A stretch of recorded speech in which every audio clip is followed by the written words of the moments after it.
How to fix Instagram you can't send messages for 3 days. Hello guys, so if you have this problem, this video is gonna help you a lot. So all what you wanna do is just open your settings and then go to the wireless and networks and then go to the airplane mode, enable it and then disable it.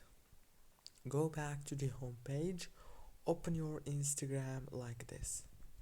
And now all what you want to do here is go to your profile on Instagram, go to the top corner, click on those three lines and then click on the settings. After you click on the settings, all what you want to do here is click on the help option.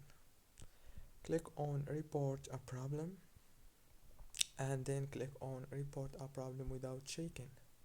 So all what you want to do on this page is just send a message into the Instagram support team and make sure to send a picture from here, the picture of the problem. After that, click next and that's it. Then you need to open your email after 24 hours and you will find a message. Don't forget to like, subscribe.